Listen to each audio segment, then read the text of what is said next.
4 বছরের শিশু মুসলিমা জন্মের পর থেকেই লড়ছে জীবনের এক অদেখা যুদ্ধ। মাথা প্রতিদিন বড় হচ্ছে, শরীর ছোট হয়ে যাচ্ছে, আর তার সঙ্গে ছোট হয়ে যাচ্ছে আয়ুরেখাও। অভাবের কাছে হেরে যাচ্ছে শিশুর জীবন।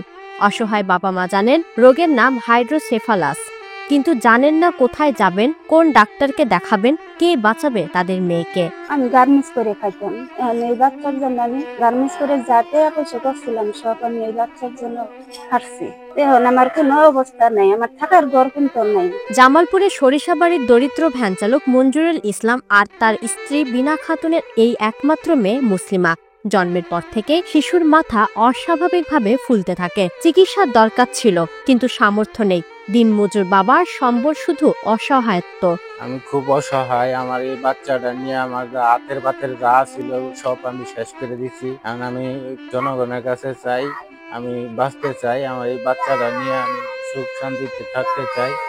আলাদা আল্লাহ বলে আপনারা আছেন, আমারে আপনারা একটু হেল্প করেন। পরিবারের মানুষ বলেন, স্থানীয় হাসপাতাল দেখিয়েও কোনো সমাধান মেলেনি। ডাক্তাররা পাঠিয়েছিলেন ঢাকায়, কিন্তু সেই যাত্রার ভাড়া জোগাড় করতেও পারেননি তারা। বছর গড়িয়েছে, মুসলিমার মাথা আরো বড় হয়েছে। মা বাবার চোখে শুধু ভয় আর হতাশা। আমরা বাড়ির প্রতিবেশী আমরা সবাই জানি যে বাচ্চারা জন্মের পর থেকে এই অবস্থা। তারা অনেক টাকা পয়সা খরচ করছে এবং বাড়ির প্রতিবেশী অনেক দিছে। হেগর কোনো বাড়ি ঘর কিচ্ছু নাই, তার থাকার মতো কোনো জায়গায় নেই।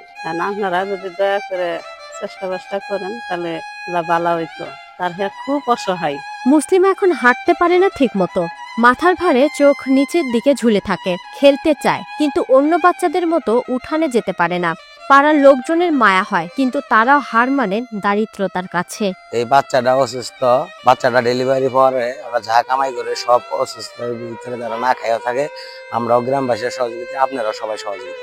চিকিৎসকরা বলছেন শিশুটি হাইড্রোসেফালাসে ভুগছে, যা একটি জটিল রোগ যেখানে মাথার ভেতরে পানি জমে থাকে। উন্নত চিকিৎসার অভাবে এই শিশুটির জীবন ঝুঁকির মধ্যে রয়েছে।